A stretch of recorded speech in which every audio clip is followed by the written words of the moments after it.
Hello guys, welcome back to my channel. चलिए कहानी की स्टार्टिंग करते हैं।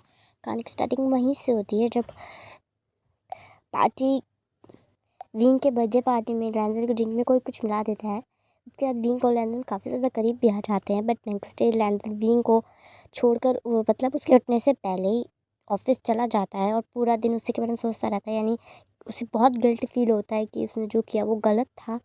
उसने उसका 18th बर्थडे स्पॉइल कर दिया। बट विंग दूसरी साइड से अपसेट बिल्कुल नहीं लग रहा था। मतलब उसके शरीर में पेन था, बट वो अपसेट नहीं लग रहा था किसी भी तरह से, या उसे रिग्रेट हो रहा हो या वो अपसेट हो। वो स्कूल जाता है तो उसके फ्रेंड्स भी उससे सवालों की बौछार करने लगते हैं। तब विंग उन्हें सब कुछ एक्सप्लेन करता है, तब उसके फ्रेंड भी शॉक्ड हो जाते हैं। इसके बाद दिखाया जाता है कि लैंडन विंग को इग्नोर कर रहा होता है, जिस बात से विंग थोड़ा परेशान हो जाता है और फिर डिसाइड करता है कि वो लैंडन से मिलने उसके ऑफिस जाएगा। तब निहोसन और विंग जो है लैंडन से मिलने उसके ऑफिस जाते हैं। तब विंग जो ऑफिस में नज़ारा देखता है वो उसने एक्सपेक्ट नहीं किया था, जिसे देखकर विंग काफ़ी ज़्यादा टूट जाता है। उसके आँख में आंसू आ जाता है और वो निहोसन को लेकर वहाँ से चला जाता है। बाहर आने के बाद निहोसन और विंग की काफ़ी ज़्यादा बहस होती है, बट विंग को उसे समझाता है कि ये ऑफिस है, वर्किंग प्लेस है, वो यहाँ कोई सीन क्रिएट नहीं करना चाहता। यहाँ से सीन शिफ्ट होता है, लैंड हाउस का दिखाया जाता है। जब विंग लैंडन से सवाल करने लगता है, उससे जवाब मांगने लगता है, तो लैंडन का रिएक्शन बिल्कुल ही अपोजिट था। मतलब वो स्वीट नहीं था। वो बहुत ही कामली विंग से बात करता था, इतनी स्वीटली विंग से बात करता था, वो बिल्कुल नहीं था। उसका नेचर बिल्कुल अपोजिट था। वो इतने एंगर में, इतना रॉब से बात कर रहा था जैसे कि विंग लैंडन के लिए मैटर ही ना करता हो, जिस बात से विंग काफ़ी टूट गया था, क्योंकि लैंडन ने उसको इतने कड़वे कड़वे शब्द बोले थे कि उससे अब कुछ बर्दाश्त नहीं हो रहा था। तब लैंडन विंग से कहता है कि अब उसे उसकी ज़रूरत नहीं है, तो वो यहाँ से चला जाए। और उसने उसकी नानी से बात कर ली, उसकी नानी उसे रखने के लिए तैयार है, तो वहाँ से यहाँ से मतलब उसके घर से चला जाए। तो विंग भी कुछ नहीं कर पाता, बिकॉज लैंडन ने उसे जाने के लिए कहा था, तो उसे जाना पड़ेगा क्योंकि घर लैंडन का है, विंग का नहीं है। तो ऑफकोर्स विंग वहाँ से अपना सामान लेता है, मतलब जो सामान ले सकता था, सारा नहीं, मतलब जो मतलब अपने कपड़े, अपनी सर्टिफिकेट्स वगैरह जो मिनिमम ले सकता था, वो उसने मिनिमम ही चीज़ें ली थी। बाकी कुछ एक्सपेंसिव चीज़ें नहीं लेती, ज़रूरत की चीज़ें लेता है और वो वहाँ से चला जाता है। जब अपनी नानी के घर आता है तो उसकी नाना बहुत ज़्यादा खुश हो जाता है, उसका बहुत अच्छे से वेलकम भी करते हैं। बट विंग को ना वो अपना फ़ील नहीं हो रहा था, वो अपनापन फ़ील नहीं होता। घर अजीब लग रहा था उससे, मतलब उन लोगों को उनने पहली बार देखा था, वो घर पहली बार देखा था, रिश्ते उसने पहली बार देखे थे, क्योंकि उसकी लाइफ में एक ही शख्स था। अचानक से वो उसकी ज़िंदगी से चला गया और उसने ये कह दिया कि अब उसका उससे कोई नाता नहीं है, जिस बात से विंग काफ़ी टूट गया था और शायद वो किसी पे भरोसा ना कर पाए, क्योंकि उसने जिस इंसान पे भरोसा किया था उसी ने उसका भरोसा इतनी बुरी तरह तोड़ दिया। तो ऑफकोर्स इंसान इतनी जल्दी तो किसी पर ट्रस्ट नहीं कर पाएगा। यहाँ से सीन शिफ्ट होता है और 2 डे बाद का दिखाया जाता है, जहाँ विंग के नाना नानी आराम से बैठ के टीवी देख रहे होते हैं। तब विंग बहुत नर्वसली उनके पास आता है और उनसे बहुत ही कामली कहता है कि उसे बात करनी है। तो उसके नाना नानी टीवी बंद करके उसके पास बैठ जाते हैं और बहुत ही कामली पूछते हैं कि क्या हुआ है, जो इतना टेंशन में, और उसे ऐसी अर्जेंट क्या बात करनी है। तब विंग उन्हें एक्सप्लेन करता है कि वो यहाँ नहीं रहना चाहता और उसे बहुत ही अजीब फील होता है, वो यहाँ से जाना चाहता है। उसके नाना नानी उसे समझाने की भी कोशिश करते हैं कि उसे यहाँ रहना चाहिए, उसे कोई इतनी इनसिक्योरिटी की बात नहीं है, वो उसकी अपनी ही है, वो उसका अच्छे से ख्याल रख सकते हैं। तब विंग उन्हें समझाता है कि ऐसी कोई बात नहीं है, बस वो यहाँ रहना नहीं चाहता और वो यहाँ से मतलब चाइना से ही कहीं दूर जाना चाहता है, जहाँ उसे कोई ना जानता। वो अपनी ज़िंदगी अलग से अलग अलग तरीके से, बिल्कुल अलग से शुरू करना चाहता है, जहाँ उसे कोई जानता पहचानता ना हो।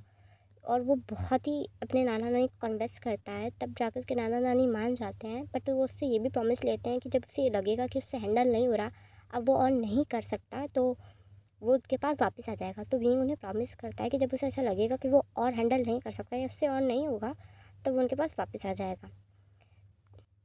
यहाँ से सीन शिफ्ट होता है और एक एक प्लेन का दिखाया जाता है, जहाँ विंग बैठा हुआ था और चाइना को देख रहा था। वो अपने मन मन में कह रहा था कि जिस जगह मैं पैदा हुआ, जिस जगह मैं बड़ा हुआ, जिस जगह मैंने दोस्त बनाए, जहाँ मुझे मेरा प्यार मिला, आज वहीं सब छूट के जा रहा है। मैं अपना सब कुछ यहाँ छोड़ के जा रहा हूँ। विंग भी यहाँ छोड़ के जा रहा हूँ। जो मेरे साथ जा रहा है वो पता नहीं कौन है, पर विंग तो बिल्कुल नहीं है, क्योंकि मैं अपना सब कुछ यहाँ छोड़ के जा रहा हूँ। और आशा है कि मैं कभी नहीं लौटूंगा, क्योंकि इस देश ने जितनी मुझे खुशियाँ दी हैं, शायद उससे ज़्यादा तकलीफ़ दी है। मैंने यहाँ अपने माँ बाप भी खोए, अपना प्यार भी, अपना सब कुछ यहाँ खो दिया। अब शायद मैं जहाँ जा रहा हूँ, मुझे शायद वहाँ एक नई उम्मीद मिल सके, शायद एक जीने का नया रास्ता मिल सके। ये कह के विंग अपनी आंखें बंद कर लेता है।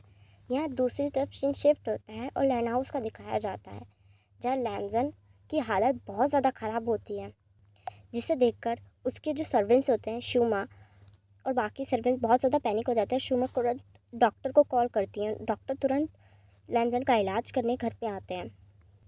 तब डॉक्टर बहुत ही सीरियस वॉइस में शू से पूछते हैं, जो लैंजन के यहाँ सर्वेंट थी, उनसे पूछते हैं कि लैंजन को ये सब कब से हो रहा है। तब मिसेस शू बताती हैं ये उन्हें कुछ दिनों पहले से ही प्रॉब्लम हो रही है, पर ऐसा क्या हुआ है। तब डॉक्टर बहुत सीरियस वॉइस में कहते हैं, देखिए इनका ख्याल और ज़्यादा रखना पड़ेगा। मैं जितना अंदाज़ा लगा पा रहा हूँ अपने एक्सपीरियंस के हिसाब से, शायद इन्हें पैनिक अटैक्स पड़ रहे हैं। तब मिसेस शू बहुत परेशान हो जाती हैं और कहती हैं, पैनिक अटैक्स? और सर को? ऐसा नहीं हो सकता, मैं उनके साथ बचपन से रही हूँ, उन्होंने आज तक किसी चीज़ का स्ट्रेस नहीं लिया। पैनिक अटैक तो स्ट्रेस लेने की वजह से ही होते हैं ना सर। तब डॉक्टर कहते हैं, हाँ हाँ, पैनिक अटैक्स ज़्यादा स्ट्रेस लेने की वजह से या फिर ज़्यादा किसी चीज़ को सोचने की वजह से ही होते हैं, या फिर हम किसी चीज़ को लेकर अपसेट हो या डिप्रेशन में हो तो भी पैनिक अटैक्स होते हैं। बट जितना मेरा एक्सपीरियंस कह रहा है ये पैनिक अटैक ही है। बट एक बार इन्हें हॉस्पिटल में चेक करवाइए। आई थिंक इन्हें सीरियसली किसी डॉक्टर की ज़रूरत है जो उनका अच्छे से ख्याल रख सके। और मैं सजेस्ट करूँगा एक साइकियाट्रिस्ट को भी दिखा लें। मैंने वैसे इन्हें एक इंजेक्शन लगा दिया है और अभी नींद की गोली दे दी है। सुबह तक तो ये सोते रहेंगे, बट सुबह होते ही सबसे पहले इन्हें हॉस्पिटल भेजिएगा। तब मिसेस शू कहती हैं, जी मैं समझ गई। ये कह के वे डॉक्टर को बो करती हैं और डॉक्टर वहाँ से चले जाते हैं। यहाँ से सीन शिफ्ट होता है, नेक्स्ट डे मॉर्निंग का दिखाया जाता है, जहाँ लैंडन को जैसे ही होश आता है तो उसका सर बहुत दर्द करने लगता है। तब शूमा उसके पास आती हैं और उस प्यार से लैंडन के सर पे हाथ फेर कर कहती हैं, मास्टर, मैंने कभी भी आपसे सवाल नहीं किया, कभी भी कुछ नहीं कहा, क्योंकि आप मेरे मास्टर हैं। आपके हर कहने को मानना मेरा फ़र्ज़ है, पर मैंने आपको बचपन से पाला है, शायद मैं इतना तो पूछ ही सकती हूँ, विंग कहाँ है मास्टर? क्योंकि मैं जब से वापस आई हूँ मैंने विंग को नहीं देखा। कहाँ है विंग? तब लैंजन शुमा की तरफ देखने लगता है। तब शुमा कहती हैं, बोलिए, जवाब दीजिए मुझे। तब लैंजन चुप हो जाता है और कुछ नहीं कहता। तब शुमा कहती हैं, आप मुझे जवाब नहीं देना चाहते, वो आपकी मर्ज़ी है मास्टर, पर मैं इतना ज़रूर जानती हूँ कि जो आपकी हालत है वो विंग की वजह से ही है। आपकी तबीयत हद से ज़्यादा ख़राब है और डॉक्टर ने कहा है कि आपको पैनिक अटैक्स आ रहे हैं, तो प्लीज़ चाहिए हॉस्पिटल और डॉक्टर से चेकअप करवाइए। और इस बारे में मैं कोई बहस नहीं सुनूंगी सर, आपको हॉस्पिटल जाना होगा, प्लीज़। तब लैंजन शुमा को कहता है कि वो हॉस्पिटल चला जाएगा। यहाँ से सीन शिफ्ट होता है और 2 वीक्स बाद का दिखाया जाता है, जहाँ लैंजन किसी तरह अपने काम को मैनेज कराता है, पर उसका ध्यान काम पे बिल्कुल नहीं होता। उसे अभी भी कभी भी पैनिक अटैक्स पड़ जाते हैं। उसे रात में सोते समय बुरे बुरे सपने आते हैं। उसे हमेशा ऐसा लगता है कि विंग उससे बहुत दूर चला गया और विंग का नाम चिल्लाते हुए लेकर उठता है। हमेशा उसके सर में दर्द रहता है, जिस वजह से उसे अपनी मेडिसिन साथ रखनी पड़ती है। वो बीच बीच में डॉक्टर से, साइकियाट्रिस्ट से मिलता रहता है, क्योंकि उसे डॉक्टर ने कहा है कि उसे मिलते रहना होगा और हमें उन लैंजन की मतलब पूरी अपडेट रखनी ज़रूरी है, क्योंकि उसे कुछ भी हो सकता है, क्योंकि उसके दिमाग पे बहुत ज़्यादा वो स्ट्रेस ले रहा है, किसी बात को बहुत ज़्यादा सोच रहा है। साइकियाट्रिस्ट ने भी ये कहा था कि वो जो भी बात है उसे खुलकर नहीं बता रहे, जब तक वो उसे खुलकर नहीं बताएंगे तो वो उसकी हेल्प कैसे कर पाएंगे। बट अभी तक लैंजन और साइकियाट्रिस्ट के बीच इतना कम्युनिकेशन नहीं हो पाया है कि लैंजन से ओपनली सब कुछ बता दे। तो अभी साइकियाट्रिस्ट कोशिश कर रही हैं कि वो धीरे धीरे लैंजन के करीब आए और उससे बातें जान सके, ताकि वो उसकी और ज़्यादा हेल्प कर सके। यहाँ तो लैंजन किसी तरह अपने आप को मैनेज करने की कोशिश कर रहा था, और विंग जहाँ था वहाँ वो अपने आप को खुद को मैनेज करने की कोशिश कर रहा था। पर विंग कहाँ था वो मैं आपको भी थोड़ी देर में बताऊँगी, अब भी नहीं गए हाँ, तो थोड़ा सा वेट कीजिए। यहाँ दिखाया जाता है चाइना में, जहाँ उसके सारे दोस्त लैंड मैंशन आ जाते हैं लैंजन से बात करने। उसके सारे दोस्त तो कामली बात कर रहे थे, पर वेंचिंग आते ही लैंजन से कहती है, मेरा दोस्त कहाँ है, बताएंगे ज़रा? तब लैंसन कहता है, मैनर्स नहीं सिखाई तुम्हारे घर वालों ने? तब बैंकिंग कहती है, मैनर्स कहीं भाड़ में, मेरे दोस्त मेरी कॉल नहीं उठा रहा, मैसेज नहीं कर रहा, स्कूल नहीं आ रहा, बताइए क्या हुआ है, ठीक है? क्योंकि कुछ तो गड़बड़ चल रही है। नियोसन भी नहीं बता रहा मुझे क्या हुआ है। देखिए, मुझे साफ साफ बताइए मेरा दोस्त कहाँ है। तब लैंजन कहता है वो मैं तुम्हें क्यों बताऊँ। तब बैंकिंग कहती है सीरियसली, अच्छा मैं आपको लास्ट वार्निंग दे रही हूँ मिस्टर लैन कि अगर मेरे दोस्त को कुछ भी हुआ ना तो मुझसे बड़ा कुछ नहीं, कोई भी नहीं होगा। मैं आपको बता दूँ, अगर आप लैन है तो मैं भी वैन हूँ। पूरा जोर लगा दूँ कि आपको बर्बाद कर सकूँ। मेरे दोस्त को एक खरोच भी आई ना तो आई स्वेयर मैं आपको छोड़ूंगी नहीं। यहाँ से सीन शिफ्ट होता है और लाखों किलोमीटर दूर दिखाया जाता है, जहाँ एक लड़का बड़ी मेहनत से टेम्पो से फल उतार कर स्टोर में रख रहा था। हालांकि वो टोकरियाँ काफ़ी ज़्यादा भारी थीं, पर वो किसी तरह मैनेज करके उस टोकरियों को रख रहा था। तभी उसके पास से एक कुत्ते का बच्चा गुजरता है, जिस कारण उसका पैर मिसबैलेंस हो जाता है और वो गिरने ही वाला होता है कि तभी उसे कोई टाइटली होल्ड कर लेता है और वो शख्स जो गिरने वाला था वो अपनी आंखों को बंद कर लेता है। पर इस चक्कर में उसके हाथ की सारी टोकरियों का फल गिर जाता है। वो खुद को ठीक करते हुए कहता है अरे मेरे सारे फल, अब इसका क्या होगा। ये कहकर जल्दी जल्दी उठाने लगता है तो सामने वाला शख्स भी अपने घुटनों के बल बैठ जाता है और उसकी मदद करने लगता है और कहता है तुम्हारा नाम क्या है। तब विंग उसकी तरफ देखने लगता है।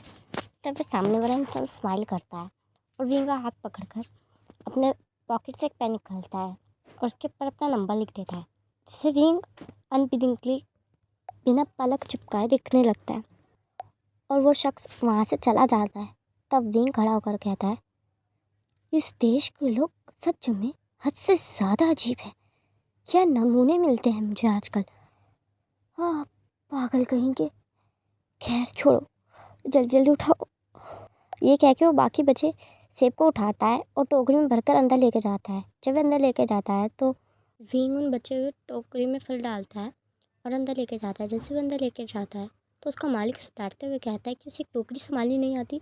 तो विंग उनसे अपोलोजाइज़ करने लगता है। तब उसका मालिक उसे समझाता है कि वो अगली बार ऐसी गलती बर्दाश्त नहीं करेगा।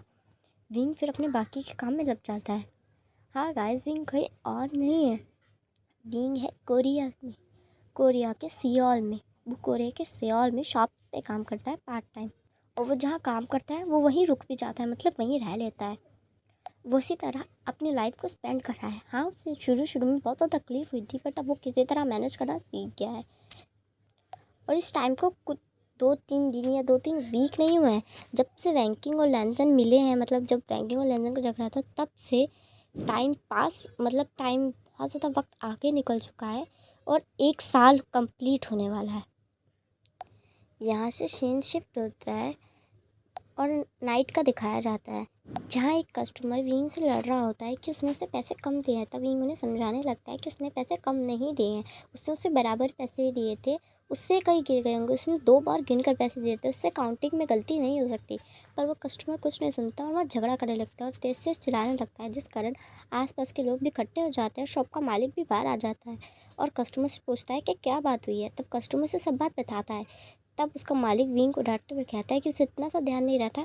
तब विंग उन्हें समझाता है कि उसने पैसे अच्छे से गिने थे और पैसे पूरे दिए थे, गलती इनसे हुई है, ये जानबूझ के ऐसे सीन क्रिएट कर रहे हैं।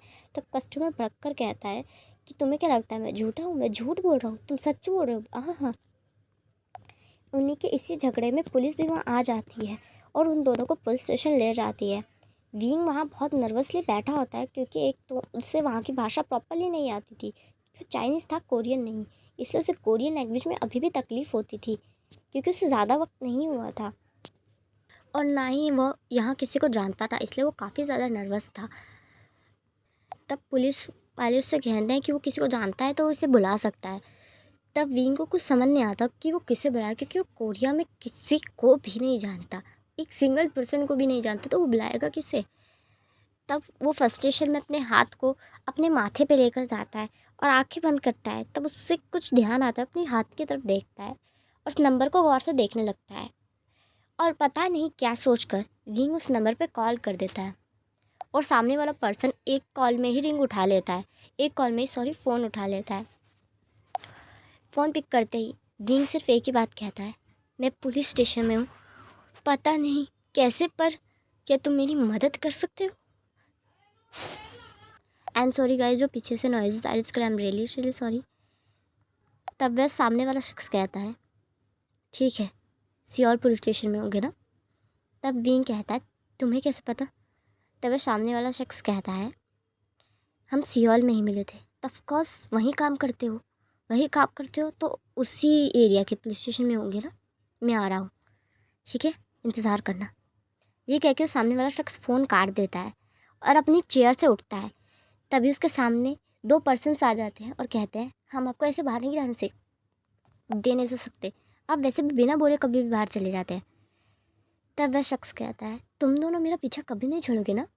तब वह दोनों एक साथ कहते हैं नहीं, यह हमारा फ़र्ज़ है कि आपके साथ रहें। तब वह शख्स कहता है ठीक है, चलो साथ मिले। ये कहता है और वो शख्स आगे जाने लगता है और वो दोनों उसके पीछे। यहाँ से सीन शिफ्ट होता है और सियोल पुलिस स्टेशन का दिखाया जाता है, जहाँ विंग बहुत नर्वसली बैठा होता है। तभी वहाँ एक शख्स एंटर करता है, जिसके एंटर करते ही सारा पुलिस स्टेशन शॉक्ड हो जाता है और सारे पुलिस वाले खड़े हो जाते हैं और सब अनबिलीवली उसकी तरफ देखने लगते हैं। तब विंग देखता है कि इन सबको क्या हुआ है, सब उसी डायरेक्शन में क्यों देख रहे हैं। तब वह देखकर शॉक्ड हो जाता है क्योंकि ये वही शख्स है जिससे वो मार्केट में मिला था और वो उसकी तरफ देखकर कहता है तुम फाइनली आ गए, इतनी देर लगाता है कि कोई? तब वह सामने वाला शख्स स्माइल करता है, उसकी तरफ बढ़कर कहता है आई एम सॉरी मैं लेट हो गया, पर मेरा घर यहाँ से थोड़ा सा दूर है ना, इसलिए आने में टाइम लग गया। वैसे मैं सारी रेड लाइट को हरी करवाते हुए आया हूँ, वो बिना रुके सारी ट्रैफिक को स्टॉप कराकर, फिर भी यहाँ आने में टाइम तो लगता ही है। तब विंग कहता है जोक मार रहे हो? हाँ, चौक मार रहे हो तुम? यहाँ मैं टेंशन में हूँ और तुम जोक मार रहे हो? तब वह उसकी तरफ स्माइल करने लगता है। तब पुलिस वाला बाहर आकर कहता है आपने यहाँ आने की ज़हमत क्यों की? अब हमें बुला लेते सब। तब वह सामने वाला शख्स मुस्कुराता है और कहता है इसकी ज़रूरत नहीं है, मैं वैसे भी इन्हें छुड़ाने आया हूँ। तब पुलिस वाला कहता है आप इन्हें जानते हैं? तब वह दूसरा शख्स कहता है इतने अच्छे से तो नहीं, पर हाँ जानता तो ज़रूर हूँ। तब विंग उसकी तरफ देखकर कहता है तुम हो कौन? तब पुलिस वाला कहता है आई एम सॉरी किंग, अगली बार से ऐसा नहीं होगा। तब विंग उसकी तरफ देखकर कहता है किंग, तुम किंग हो? तब वह शख्स मुस्कुरा कर कहता है हाँ, मैं यहाँ का किंग हूँ, शाही परिवार का एकलौता वारिस, महाराज लिगोन। पर मेरा नाम ले नहीं सकते, अलाउड नहीं है, इसलिए सब मुझे किंग या सर कहते हैं। चलिए गाइस, मैं इस पार्ट को यहीं एंड करती हूँ। आपको ये पार्ट कैसा लगा मुझे कमेंट में ज़रूर बताइएगा। वीडियो को लाइक, चैनल को सब्सक्राइब ज़रूर कर दीजिए।